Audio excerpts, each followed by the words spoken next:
NZ Aerosports, Icarus Canopies, now Gyro. That's right, we've rebranded, and Gyro is our next generation.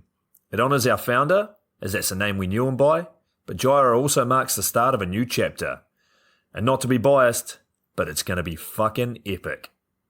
Long story short, we're more us than ever, so if you're new to the sport, or even a Sky God Ninja Turtle, welcome. I think our valiant leader Lucy, Gyro's daughter, says it best. And we still got that fuck yeah attitude. Rebrand! Woo! Rebrand woo indeed, Lucy. Anyway, head over to gyro.com for more info and get amongst you legends. I was 19, broke, unemployed, and sold my girlfriend's canopy for drug money.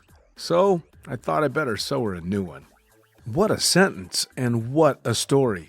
This describes the humble yet outrageous beginnings of NZ Aerosports, the home of Icarus Canopies, in the words of our founder himself. From getting a paratrooper toy from his mom, watching parachutes at the DZ as a 6-year-old, jumping off the wharf with a parachute made from bed sheets, doing his first jump at 16, sewing his first canopy on a borrowed machine at 19, and starting to sell parachutes out of a garage in 1986, Paul Gyro Martin had an undying love for the sky. Our company started with one man with the wildest of spirits and a true blue sky dream, a renegade. In the time that Gyro created and ran the Icarus Canopies brand until he passed away in 2017, he pushed everything he had to its limits. We miss him, and we always will. Gyro is the next generation of NZ Aerosports. It honors our founder, of course, because it was the name we all knew him by, but Gyro the rebrand also marks the start of a new chapter, our next jump. Gyro is the space between sound and silence, art and science, chaos and calm. Gyro is a state of epic tranquility that transcends understanding. That moment, in the door, in free fall, mid-swoop, where nothing but the present exists. A perfect balance of euphoria and thrill. Gyro captures our passion for flying and our commitment to designing break-the-fucking-rules canopies that deliver pilots pure, wild flight. Hey gang, so I got a new book out. It's called The Upside of Fear, and it's exactly what you think it's about. It's about the good side of, well, getting scared. In it, we talk not only about the science and biology behind fear, but the psychology as well. And it's not just coming from me, it's coming from some of the best in the sport. Omar Alhigelan, Jeff Provenzano, Maxine Tate, and so many more have contributed their sometimes terrifying stories to the book to help you overcome your fear. So head to the lunaticfringepodcast.com. You're going to find the link to the book there, as well as the other books. It's available in ebook, paperback, hardback, and audiobook right now. Coming straight from the cockpit, it's another episode of Lunatic Fringe with the fucking pilot.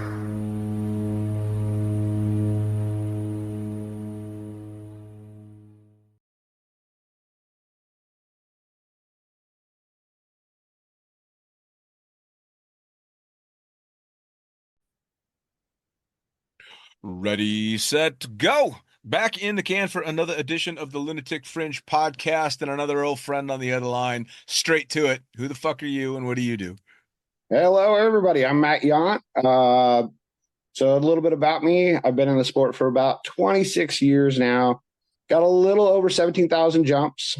Been jumping around the United States all my life. Pretty much day one, wanted to travel, see the world, earn the ratings, and jump wherever. So I've worked for Mike Mullins, CSC, Midwest, Skydive Carolina, Vegas, Florida's drop zones. Been bouncing around, traveling around, doing examining, throwing drogues, doing AFF, loving every bit of it. In the recent last few years, been traveling around internationally, checking out different spots, throwing boogies all over, just having a lot of fun. Man, the last time you and I were together, I believe we were busy trying to duct tape your ankle together so that you could go make one last jump over Everest. That seems like my story of my life up there. Every time I always get hurt at Everest, but like I say, I don't need a foot to jump out of a helicopter and I don't need a foot to land a tandem. Yeah, man. I'll never forget that because you were having a tough time doing anything on both feet, but you were bound and determined. And I think you were the only tandem master up there, so you Yep, knew it was you or it wasn't getting done.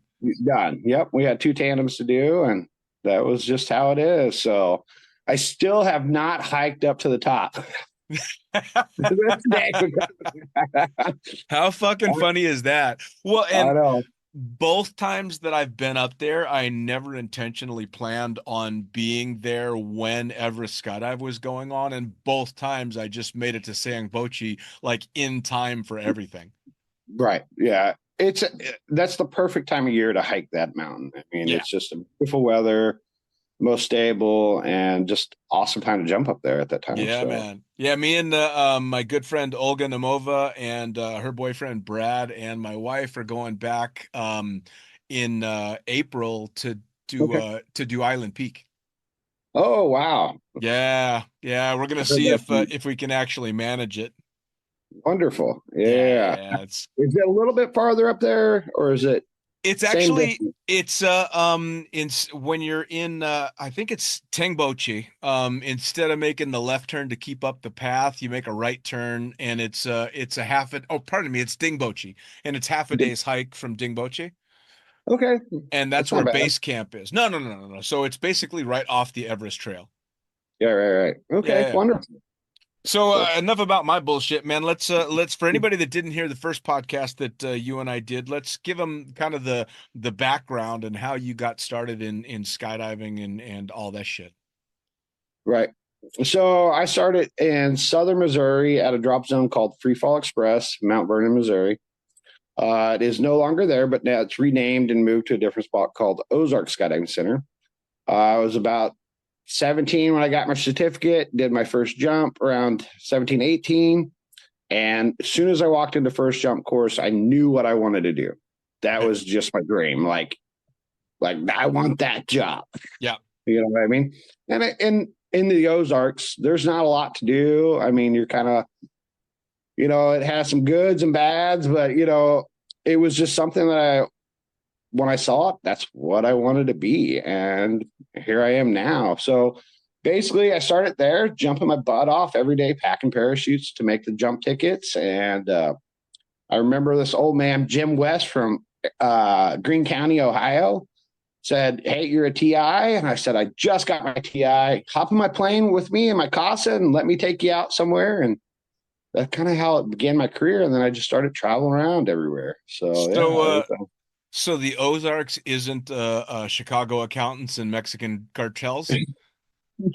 You're fucking blowing No, my whole image of the Ozarks, man. What the I know. fuck?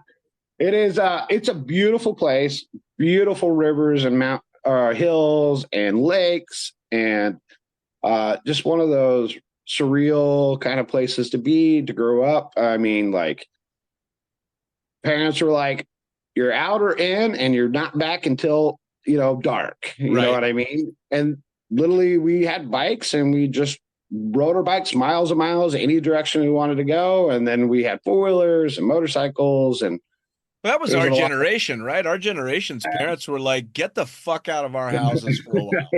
Yeah, AC's on, you're out.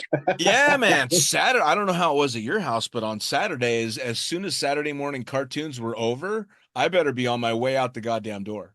Yeah, that was for sure. You're gone, you know Yeah, what yeah, I yeah. mean? So now And was there a plan for you before skydiving entered your life? Was there something you were thinking of and it got derailed by skydiving? really, like, I was kind of lost in that process, trying to figure out my life in general.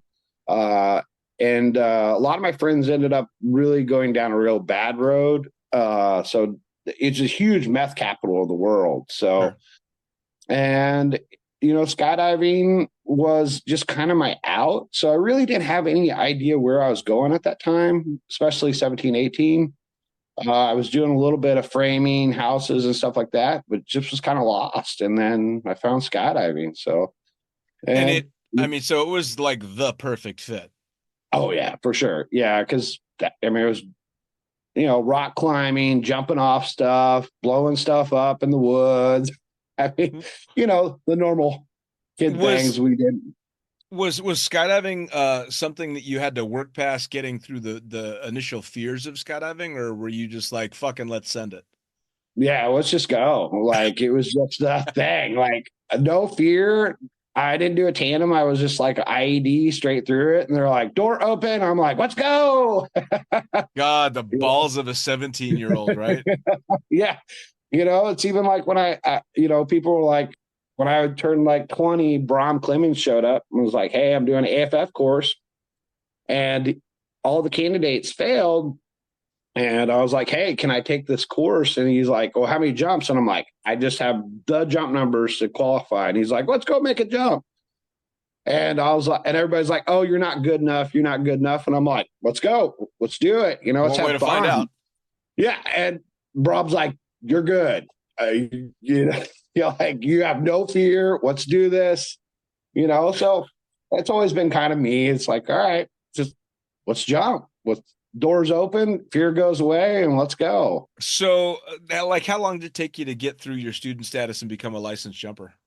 It took about a month, so I was quick. Special, Yeah. I mean, all right, so let's break it down because this was a few years back now. What was the cost of skydiving back then? Because for a 17-year-old, that's not an easy feat. So actually, I remember this specifically. So it was my mom got me a gift certificate for $99, buy one get one IED jump, right? And that come with first jump course. And it was like I did both jumps the same day, loved every minute of it. And the owner goes, give me $1,000 and I'll get you a license. I'll guarantee you 25 jumps and teach you everything else. And the next weekend I showed up with $1,000 and let's start going. That's awesome. Now, was this the kind of operation where you knew, especially if you were as high energy about it as you were, was there an obvious path to starting to work in it? Or were you just like, fuck, now I'm licensed, what happens next? Actually, it was just kind of like you got licensed and, everybody was much older in the sport than I was. I was dealing with a lot of 40-year-olds and 30-year-olds, but the owner kind of took me on as his son, and just like, hey, you want to pack some parachutes, and I was a broke kid, he's like, pack some parachutes and that'll make you some money. And he just kept on offering. And then he was a tandem examiner and the same thing applied there. He was like, hey, you owe me 25 tandem jumps and I'll get you rated or we'll go through the course. And, That's if awesome. you pass. And so it just happened like that. And the AFF worked like that. You owe me 25 AFF jumps if I pay for your AFF rating. And he always promoted me. Like that was one thing about that drop zone. He promoted me to leave the drop zone and see other drop zones and get experience from the outside and bring it back. And then when somebody offered me to go with Ohio, he was like, get on that plane. You have your opportunity to go work at a turbine drop zone. Do it.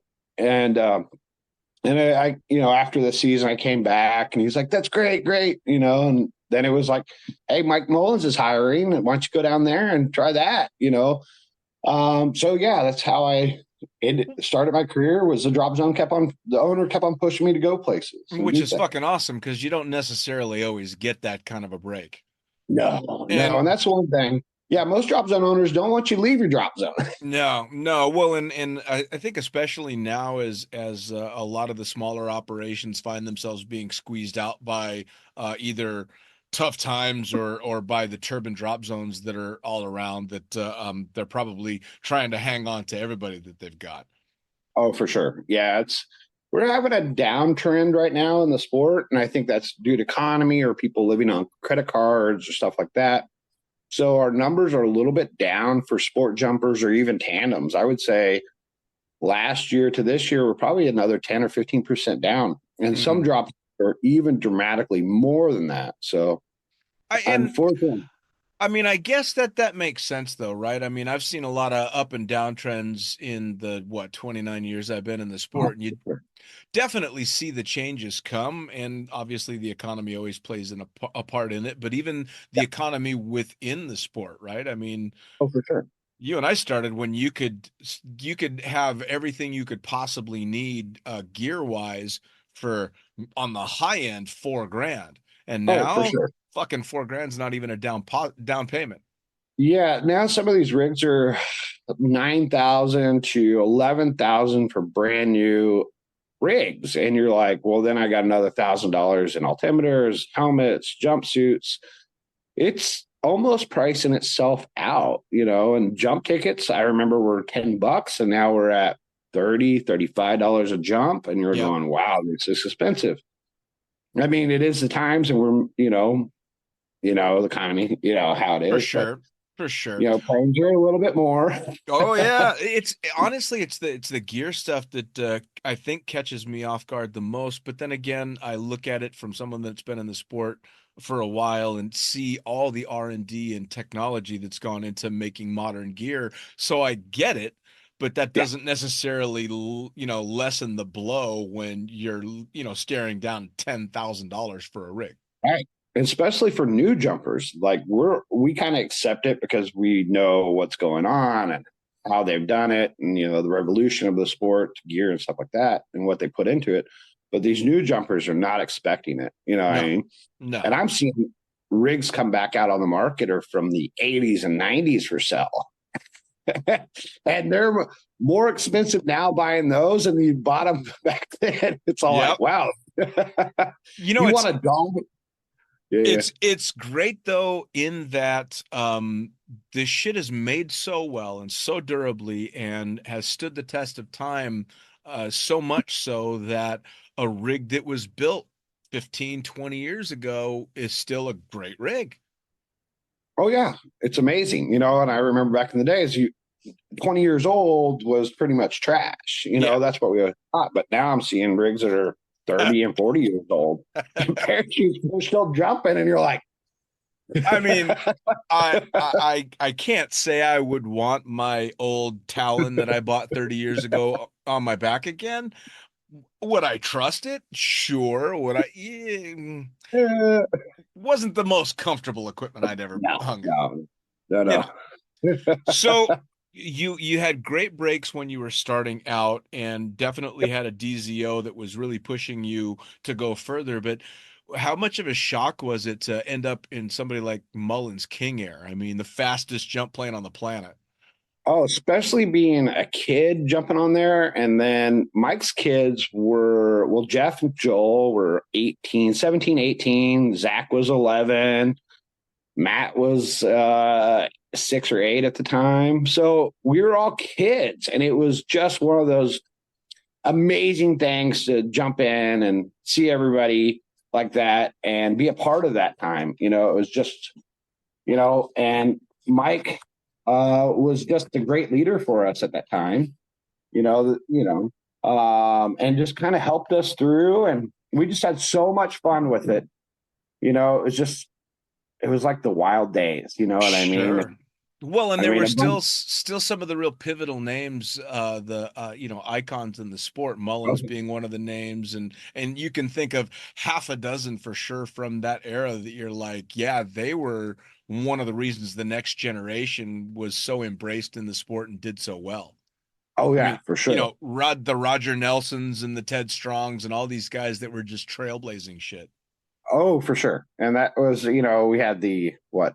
You'd always have like the fly boys, and Uh, you had all these different, you know, Luigi and what was it, JC and stuff yep, like that were just yep. out there doing amazing things with actually now the parachutes are not existent or even like, oh yeah, we jumped those. I mean, they're Yep. small, so I mean, they were doing amazing things. And, some of the stuff was still going on at that time, like World Free Fall Convention and Couch Freaks, and that we were all grouping up. And it was just amazing because I was throwing drogues at World Free Fall. And that's how I ended up coming around you, because it was Nate Dexter that was like, hey, you're pretty good at tandems. Why don't you come to CSC with me? And I'm all like, okay, what's in Chicago? And he's like, oh man, you got to try this place out. And of course, that's when we all got there. And Man, that was one of the times I was talking to Doug yesterday about that. 2009 to 2006, the numbers blew up on us, right? The economy was the best ever. We were slinging drugs 20 a day, and we were making fun of people that couldn't do more than 15 a day. like, Absolutely. like, you can't do more than 15 a day every day. Like, you're gone. And jumping in some pretty challenging conditions. I mean, I was dropping you guys at the limit all the time because obviously in the Midwest, it's real feast or famine with the weather. Oh, So yeah. if the winds are a quarter knot under the limits and the clouds are 5 feet higher than they need to be, we're fucking going. No, we're going. Yeah, there was no stopping us. I mean, No. we're back in canopies in, like, all right, let's go again, all day long. Well, you remember Like, that day? I think I was flying the PAC 750 and the uppers at altitude were 80 knots and we were yeah. backing the plane in and instructors are like, how long do we wait? And I'm like, just close the door and wait till you see parachutes and then you can exit. yeah. Like It this is was a some fucking base jump. right. Yeah. It was some crazy stuff we did back then. Stuff that I wouldn't even do now. I mean, it's like, you know what I mean? Oh, I But know. Well, we did our best to maintain cloud clearance because we had FISDO that off and on didn't like us that much. But I vividly remember having somebody on the ground, usually be Doug on the ground, trying to talk me to a hole, and us yeah. just cranking and banking turns in the otter, and me red light, green light, go go go Green light, go, yep. stop stop stop, go go go. Go, go. Yep. And my I mean, motivation was I didn't get paid if y'all didn't jump. So I'm right. like, So, one of you motherfuckers is getting out of the plane. yeah. And we just were like, yeah, cool, let's go. I mean, there was a barely I don't think we ever stopped. I mean, it was just like we start up, we're going to the end of it, like Oh rain or yeah. shine, Well, we we're had going. one specific day I'll never forget. There was a nasty weather front coming to us, but the wind hadn't gotten there yet. And everybody's like, oh, this will be the last load. This will be the last load. And we were shut down and they had a load that they could send. And I'm looking at the clouds and I'm like, I think we can get there in time. I think we can do it. And everybody's like, are you sure? And I'm like, yeah, sure. Of course, halfway up, I'm flying there going, I don't fucking know if we're gonna make this shit.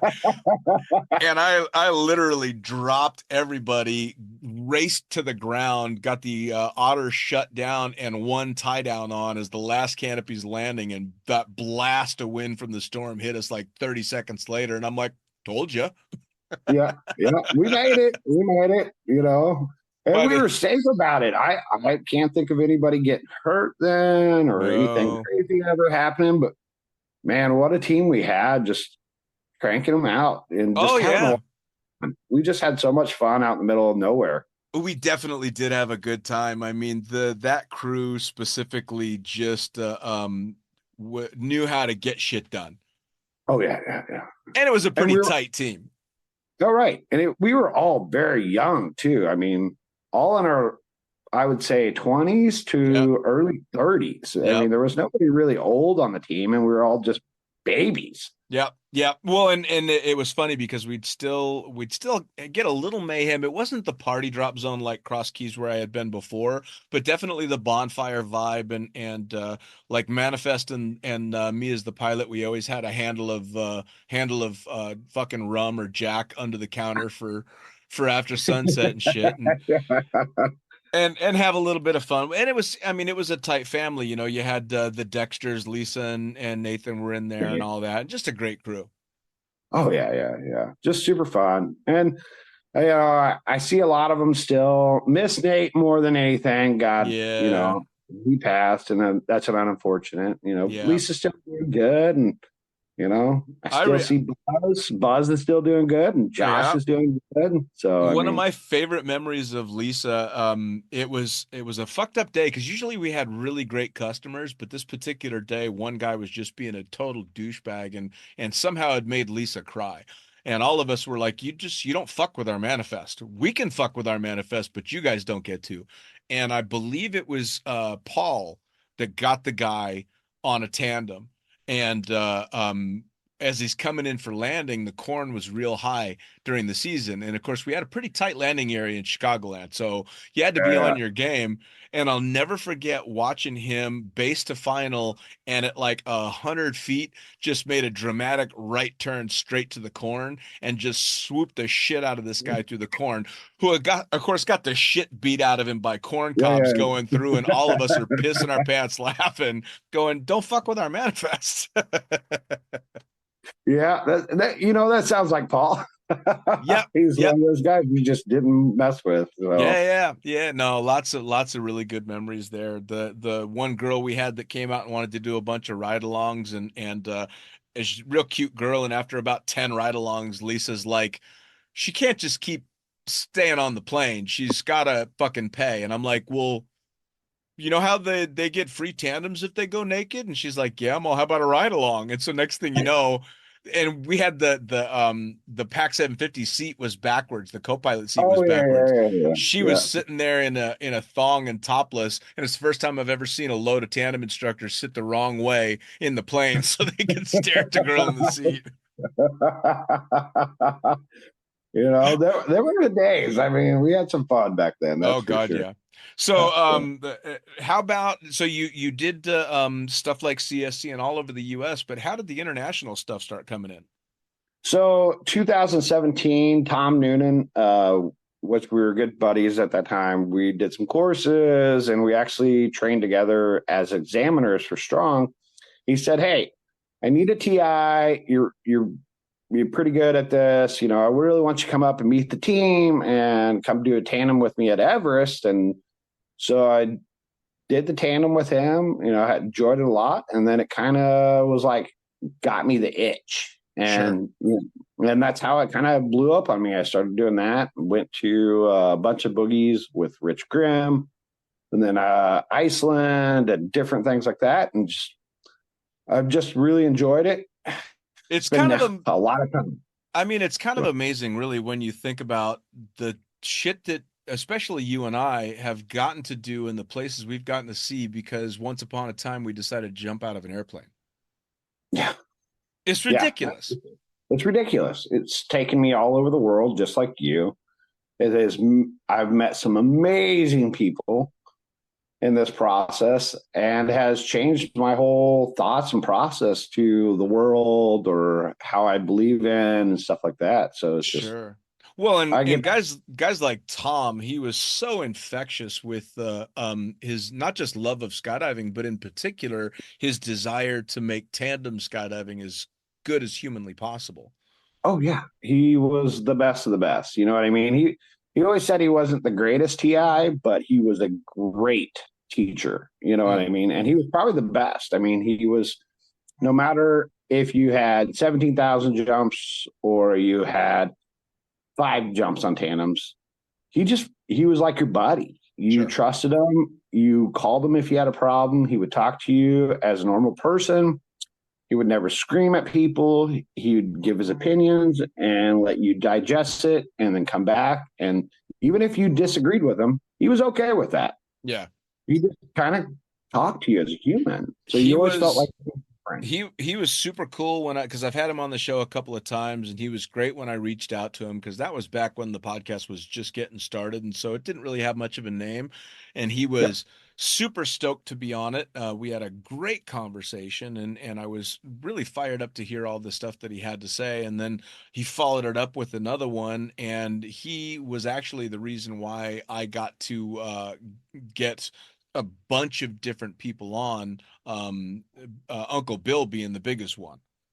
Yeah.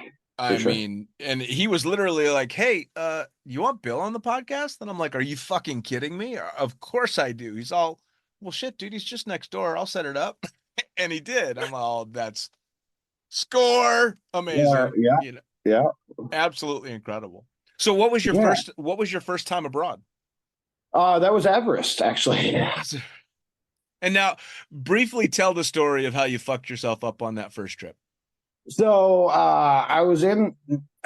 so we were in Nancy Bazaar in the night. We were having the meeting, going to this coffee shop, and they were fixing the steps out of the hotel. And one of the blocks had been removed and not filled in yet. And I basically came walking down the stairs in the dark, stuck my foot right in it, and turned the corner as I was stepping off, and it just went snap, and I went down. A bunch of people come running, grab me, like Dr. Ryan, everybody's running. They get me inside, and it balloons up huge. I mean, so big, it was, tiger stripes in the first couple seconds, you're like, I'm done, it's one of those things. I pretty much go into shock. I have a great picture online on Facebook about me going into shock. I have Tom's cover over my head. I'm in this onesie, like dying through the process. And so, they're like, we don't know what to do. Should we send you back down? And I'm like, no, I'll be fine. Let's just see what happens. Is it broke? Is it, what did I just tear it up? And, Ryan's like, no, I'm pretty sure you broke it, and I'm like, it's fine. We're up here. We got to walk up to Shambouche tomorrow. So let's just see. And Tom's like, no, why don't you take a couple days off? Just sit here, this whole thing. And I'm like, all right, I'll sit here. No big deal. 2 days down, he comes back. He goes, all right, Matt, it's still swollen. It's pretty bad. And I'm like, he's like, well, I'll just take your tandem and my wife. And I'm like, no, Tom. And he's like, no, really. I mean, you're like, how are you going to jump? I don't need a foot to jump out of a helicopter, and I definitely don't need to land. And he's like, all right, I'll make you a deal, Matt. You got to climb your butt up every morning and down up to Shambouche from Nancy Bazaar. And he goes, it's a 2-hour hike. And I was like, all right, cool. So I went out, got a brace, wrapped it with a bandage. Some little guy carved me a cane. And I pretty much crawled up there every morning and every night down. Fucking hell.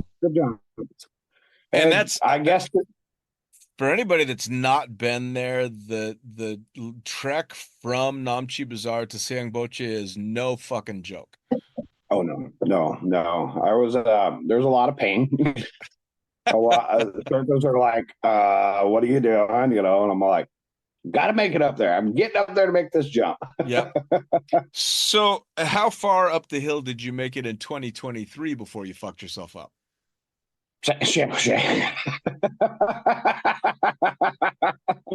Literally walking out of the hotel. I mean, were you there at the time when I did it? Like, I wasn't there when you did it. When I showed up, you were already limping.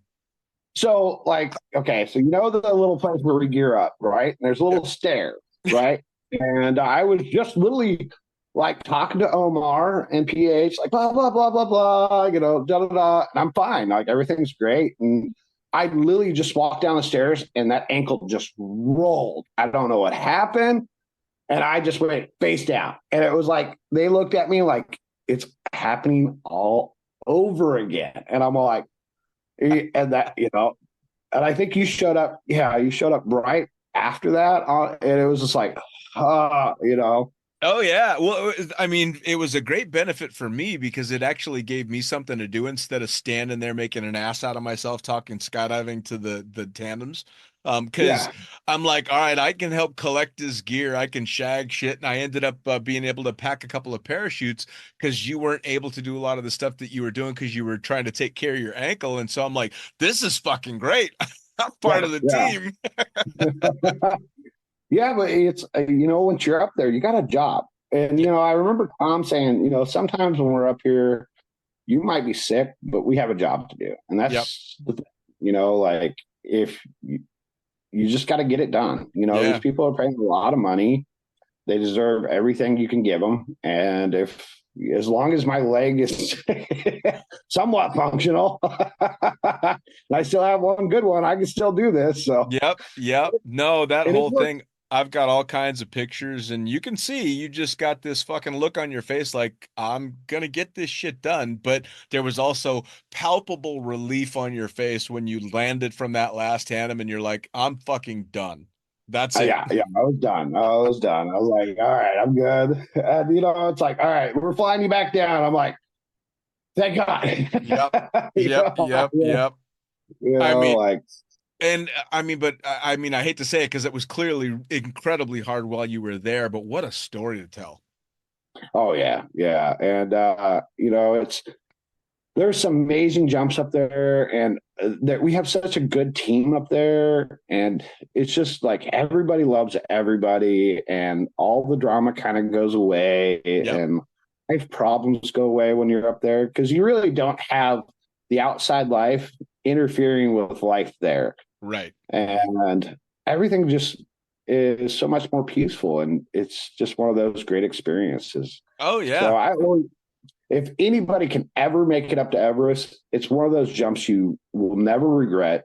And it's one of those experiences that change your life forever. Undoubtedly. Well, and you weren't actually able to be there for the podcast that we did because obviously you'd flown down the hill to take care of your ankle. But it was Omar and PH and Matthew, the fun jumper that was up there Oh, to yeah. jump. Yep. Yeah, Yep. yeah. And it was we sat around in the tea house in Sangboche, um, literally drinking tea, which is so unskydiver like it's not even funny. Um, talking shit about jumping for an hour. And I've told the story on the podcast before. That's where I was staying down in Namche and didn't start heading down until after the sun had already gone down. And so not even a quarter of the way down, it's jet black. And I had refused the offer of a flashlight Yeah. Yeah. Yeah. Yeah. because I'm not that smart. Yeah. Yeah. Yeah. No, no, You no. know? We skydivers, right? Not Yeah, hikers. man. I'll make it. It'll be okay. I remember getting down there and sending Omar a message going, I'm a fucking idiot. Don't ever let me do that again. So Yeah. now, one of your posts not that long ago caught my attention. It's the reason that I wanted to talk to you again. So you're doing the politics thing, man. What's going on with this? Yeah, so had some friends kind of start getting me into it. I am actually running for national director of USBA. There's 8 board members of national director. We have one open seat.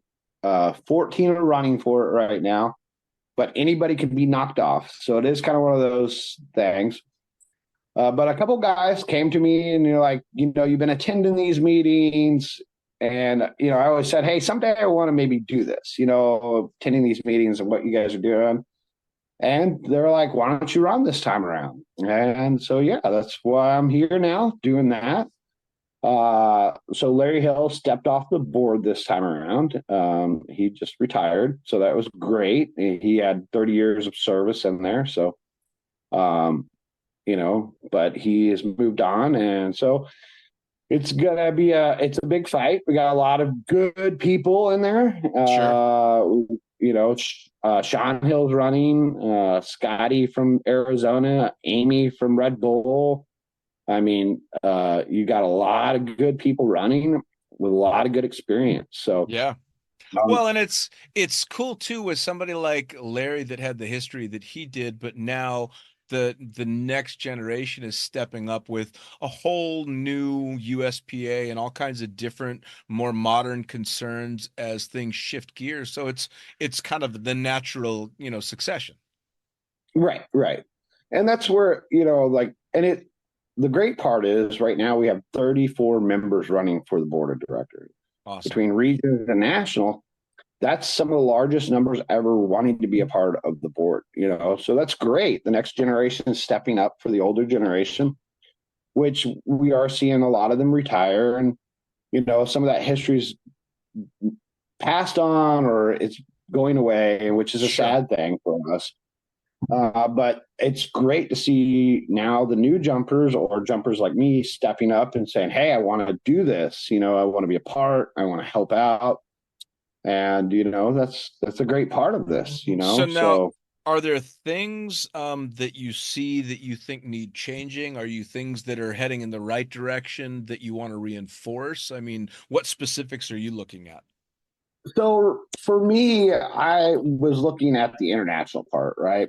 So we started a process a few years ago where we offered foreign members, a ratings and license and stuff like that. And it always really started off with our military group for 20 guys, right? And it grew to a huge part of our numbers now. It's 25% of our membership is actually international. Wow. Yeah, it's a huge part. And actually, if you look at drop zones, I think it's almost 30% of our drop zones are international, and another 30% or 35% S&TAs are international. Wow. So that's a huge number.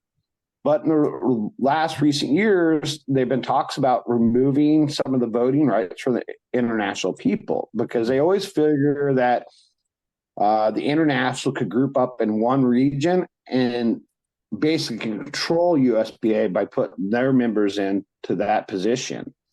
So as a national organization, I understand that, but it hasn't happened. It's not happening. It's never happened, but it could happen, right? So we could have, somebody from Mongolia in 4 regions or 14 regions, and they all vote him in, right? Right. And so that's why they're kind of starting to, they're going to start removing the rights from the international to have the vote for regional directors.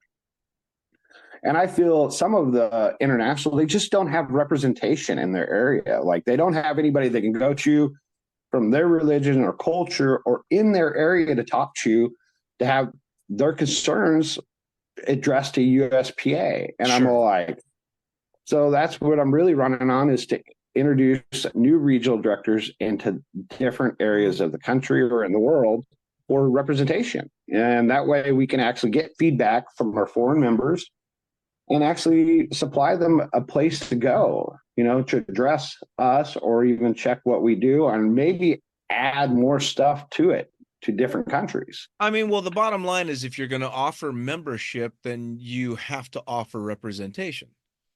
Correct. It just has to be that way. I mean, what good does that membership do you if you have absolutely no voice, if something is not the way it should be? Right. I mean, we do offer ratings and licenses, but we got to offer more, right? And that's where we must listen to our foreign members, right?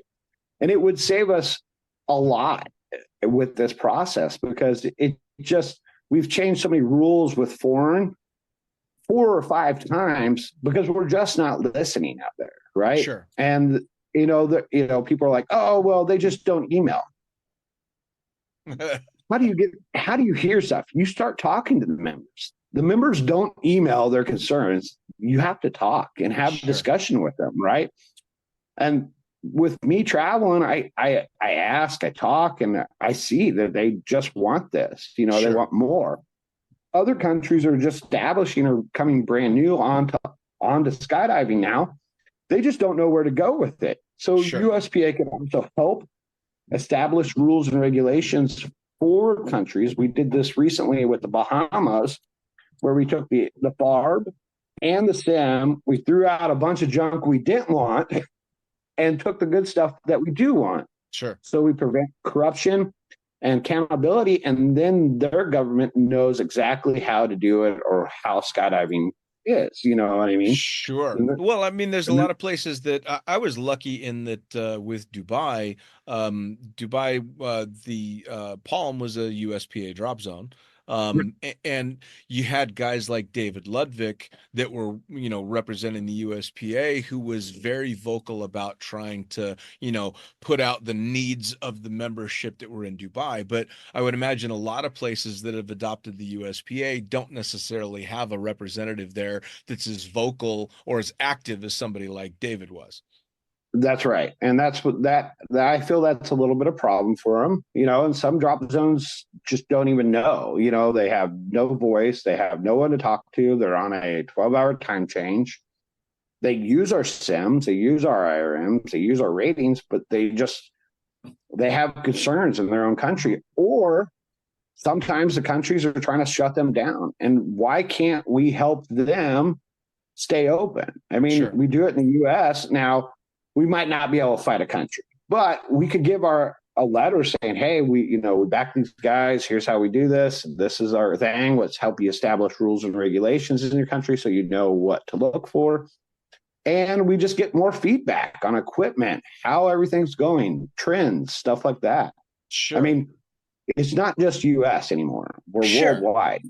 Well, and that's one thing that let's face it, the USPA, the brand of the USPA carries a lot of weight behind it. It's been around for a very long time, and it was and has been the cornerstone for, the industry worldwide for a long time. I mean, obviously the UK and Australia and stuff have their own independent federations, but they mirror everybody mirrors everybody to some degree.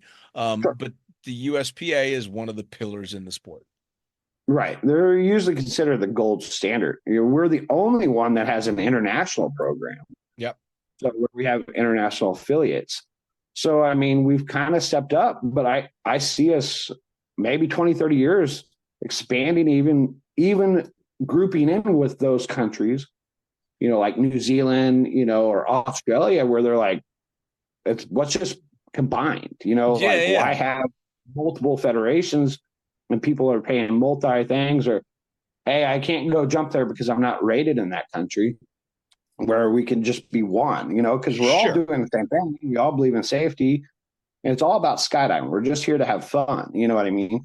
Sure. Well, and as a jumper that's traveled and jumped abroad, that USPA license carried a lot of weight when I went other places too. I mean, I got hired in New Zealand, I got hired in Fiji where I jumped, all because I had the jump numbers through USPA and had to do very little jumping through hoops. Now that's changed a little bit now, especially with Australia jumps to mind first of all. The conversion for me as an instructor or a US instructor to go there is quite rigorous and can be difficult, I've heard. So the idea that down the road it could be a blending of those federations to make it easier for people to do, to chase summer from the US summer to the Australian summer, it makes a hell of a lot more sense if it's more of a universal license. Right. And actually, we've recently started with Australia, and that they're having troubles finding instructors, and we're having troubles finding instructors. So now we have certain things where USPA and their Australian Federation basically co-sponsors you to come over and get visas. So we can go back and forth. So, and this is another process to help that part. That we put a representation in Australia or in that area so they can have direct communications with us back and forth. And we see how their rules change, because they're kind of a little bit more advanced on the instructional part, I think, maybe a little bit, especially with things they do. But we could apply some of our stuff, they could apply some of their stuff, and we could actually benefit both ways. So. Well, and the sport does nothing but benefit from that as well, because like you said, if instructors are starting to, be a little bit more difficult to find, I can say without a shadow of a doubt, and you probably can as well, that my ability to go work abroad lit or relit my fire for skydiving at a time when I would have been teetering on whether or not, do I really want to work in this sport anymore, or do I just want to be a weekend warrior? And the next thing you know, you're in free fall with a girl in a bikini over an island in Fiji, or you're hanging out with new friends in New Zealand or Australia or wherever you are going, holy fucking shit, this is amazing. Yeah, and that's the same thing for me. I hit burnout. I started traveling, and I found the love all over again. Yeah. And just to realize how people worldwide, how they're so great worldwide, and there's so many amazing things to see and so many amazing things to do out there. Well, and there's nothing better than landing in a new place where you thought you didn't know anybody and finding out that all these amazing women and men are either already known to you or they know everybody you know. And it's that, 1 degree of separation. If I don't know you, I know a dozen people that do. Right. And then that's just kind of how our sport works. It's like everybody knows everybody, and might not know you personally, but, we're still friends, still family out there. Absolutely. So tell people when the election is, so they have an idea. Tell them how they go about doing, if they need to register, if there's anything needs to be done, and then tell everybody how to reach out to you specifically. Okay. So USPA elections go from October 1st to November 1st for 1 month. You can vote for 8 national directors out of 14 that are running, and you can vote for 1 regional director. Certain regions have people opposing them, so you can vote for either or just one. So you can't vote for every region, but you can vote for one region, your pick. If you are in the U.S. itself, whatever your residence is, wherever you receive your mail, that is the region you must vote for. So it'll come out to everybody by email, by USPA the day of or the day before. And then on pretty much so many websites, it'll be out there, and you just click the link, USPA.org, and it'll have the election right there available with all the candidates' profiles, bios, stuff like that. And it gives you a chance to vote one time. So, Right. yeah. And, so what I say is read the bios, vote for who you like. Don't vote for names. If you just heard of a name, vote for what they believe in. Sure. I mean, this is something that is your future. Some people are running on, just like me, to have an option to the 3rd class medical. Some people want to do like Melissa Lowe's transparency and getting that stuff out, which she does great on. Some people like Jenny Bartholomew are about competition and stuff like that. So, and you got different people out there doing different things. So read their bios. If you believe in them, or if you know them personally, vote for them, right? It's your choice. And that's what I always tell people. I try to lead away if I've heard this name before. I know that name, vote for that. Yeah. Sometimes that's good and sometimes that's not so good. You know what I mean? Right. But I don't want to discourage you from voting. I want you to vote, but I want you to vote for what you know and why you're voting for. Yeah. Right? Do your due diligence.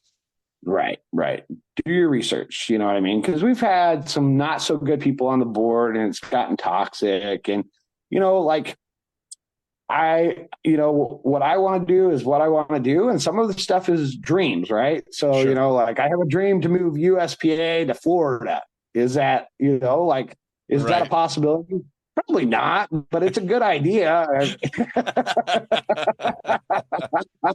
But at least I have ideas, right? Sure. And that's what I, like as a national director, if I don't have ideas, then what am I doing at this, as a national director? Bring ideas, let people make their decision. And that's what I want to do on my platform, is put out ideas. And if the members agree with it, then let's run for it. Let's bring it up to the board, see what happens. So well, I think it's also very cool that as this shift happens and this next generation of potential leaders steps up, because there will be quite a transition over the next, I would say, 5 to 10 years. People that really do have the drive and the desire to take the driver's seat, I think as long as they've got a good platform, will get their shot, which is awesome. Yeah. And that's the one thing. We're going to see a lot of people retire in the next, not this term, but next term. We've had some people on the board for 30 years. They're starting to get older, and they're like, hey, this is it. Some people are like, I don't want to be a 30-year director. I just want to come in for a few years and then pass it on to the next. And that's always great. Sure. I think Melissa Lowe's already announced that she's only going to do this one more time, and then she wants to pass it on to the next. Sure. So, you know what I mean? And I think these are great things, you know what I mean? So for some of these people, but it is going to change. I would say it's going to be a huge change this time, and the next board meeting is going to be another change. So, hopefully great things come out of it. We are looking at a lot of things. I talked to a lot of different directors, and there's a lot of stuff coming out. The new SIM will be out, I believe, the 1st of January or November. Nice. Great. The new IRM's coming out after that. So it's all brand new. Rumors are we're going to get a different selection for a 3rd class medical for people that are doing tandems, that have been banned from tandems, from taking like Ritalin to different things like that, or some weight loss drugs. Now they're all about weight loss. How much weight did you lose? Sure. PTSD. That was a horrible thing. What the military turned all of that stuff into the feds, which got some people removed, which was a shame because we had good instructors. And so we want to offer something different, and like a DOT medical, truck driver medical, or something like that with a background search, which I don't disagree with a background search, on people. And, if you haven't committed, a crime in the last 10 years, why can't you be a TI? It doesn't make sense, and just different things coming out. I even hear rumor is we're looking at night tandems. Now I can't imagine back in Chicago doing night tandems, because Doug would be like, we start Friday morning and we end Monday morning. Yeah, you would. You know what I mean? But you would. You would. So, but that is one of the things certain people are working on. Well, that was that in specifically, I had the chance to talk to the guys out in Vegas who, of course, got authorization to do the night tandems over the strip as an exemption, but to be able to, given specific criteria, to be able to offer that just offers yet another way to expand the attractiveness of the sport.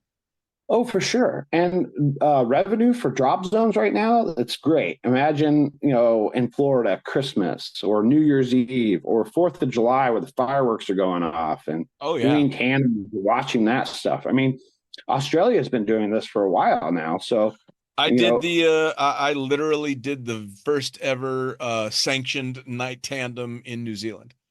Yeah. Yeah. And it's, and I think it's possible. I mean, there's going to be some stuff that you have to be qualified for and stuff like that. But sure, at least USPA is thinking that way, right? And we're adding stuff, which is awesome. Which is way awesome. Well, there were people like me that for the longest time viewed USPA as this outdated monstrosity that didn't really change or do much of anything.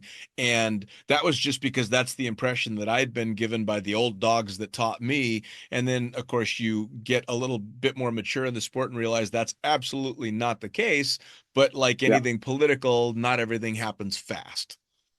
Right. And stuff does take time. I mean, the medical is taking multiple board meetings and it's now almost ready for approval.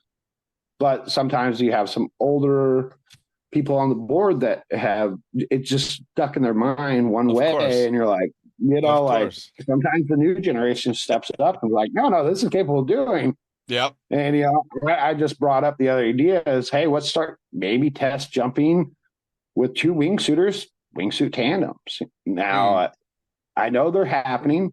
I don't know. I could never do it, but let's get some research on it. Is it capable of doing, or are these things capable? Now, probably not, probably will not be very successful, but if the members want it, let's try it. It's worth trying. Right. Well, and even if it's an idea that's not going to come to fruition, the fact that they're getting to a point where they're able to entertain new ideas, even ones that might be a little over the top, that's kind of what it's supposed to be. Well, yeah. And you think about it, in the 70s, they were probably against tandem, right? And now it's the mainstream way of doing the first jump. Of course. And people, I remember in the 90s, they were scared if you're a free flyer. Sure. They didn't even want you on the load with the belly. Which still cracks me up, because I got the same thing. People would be nervous if you were free flying, but then you'd be on the landing area watching them toggle whip the shit out of a stiletto. Yeah. Times change, but if we don't keep on doing more of the evolutionary parts to our sport, then we just get stale. Yeah, for sure. And we lose members. And that's the idea, is that now we have this new angle flying and people love it. You know what I mean? And hopefully it still stays there and it's safe and everybody, you know what I mean? And I don't want to put more rules in. I hate rules, but I love ideas and suggestions. Sure. You know what I mean? And so I'm also, and I want to see what the next generation does. And I want to see where we go in 20 years, because in our 20 years or 30 years of being in the sport, just the evolution of our sport is just dramatically changed, right? Oh, it's been mental. where's the next 30 years go? Right. You know, will we actually have self-packing parachutes? Please God. It's going to be fucking, it's not even going to be parachutes anymore. It's going to be anti-gravity boots, and you just push a button and stop falling. Yeah. You know what I mean? You know, so there's yeah. No, I was just going to say, so for anybody that's listening that is in your region and they've got questions for you, they want to know your thoughts on different things, or they just want to come have a beer, make a jump and shoot the shit, how do they find you on social media? So on social media, it's Matt Yount, and then Matthew Yount for National Director is on Facebook, Tandem Skydives on Instagram. And then I am one of those people. Please pick up the phone and call me. So awesome. I tell everybody my phone number is 319-389-7491. Hey, you're mental. Oh my God. If my phone rings, I assume somebody's either dead or the world is ending. Right. Well, you know, you just don't get that personal connection with somebody until you're talking to them straight up. You know what I mean?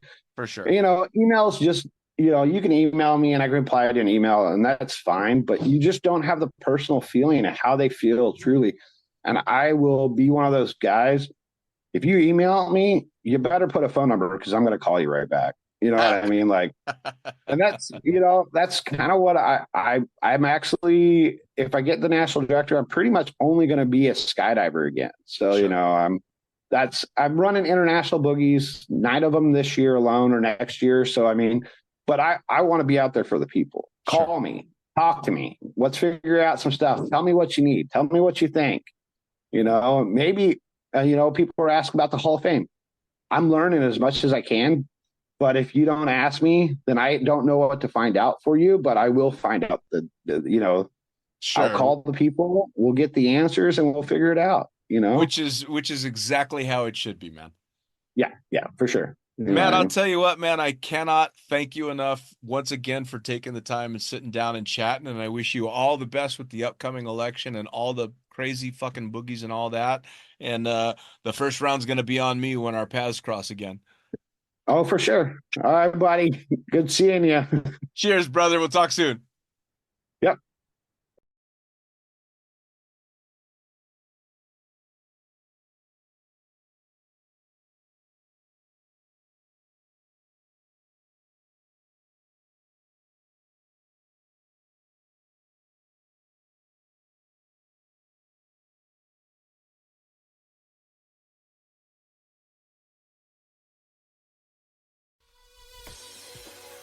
Well, there you have it. Another episode of the Lunatic Fringe podcast brought to you as always by, well, wait, not as always, actually. Brought to you now by Gyro. Formerly known as NZ Aerosports, you'll head to gyro.com for their next level line of canopies. By Pussfoot, the Extreme Sports Collective. Head over to pussfoot.com to check it out. By Summit Parachute Systems, check out summitparachutesystems.com to talk to Jarrett Martin and the gang about kick-ass pilot rigs, rigging courses, and more. By Flyaway Indoor Skydiving, go to flyawaytn.com and check out all the cutting-edge stuff to come. By Pure Spectrum CBD, head to purespectrumcbd.com to check out their wide range of CBD products. And as for us, head to the lunaticfringepodcast.com to listen to any of the hundreds of episodes currently available, hit the link for our YouTube channel, pick up your copy of the Lunatic Fringe book or The Accidental Stripper, and get a sneak peek at upcoming guests. Once again, thanks for listening. We'll see you next time.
Get on,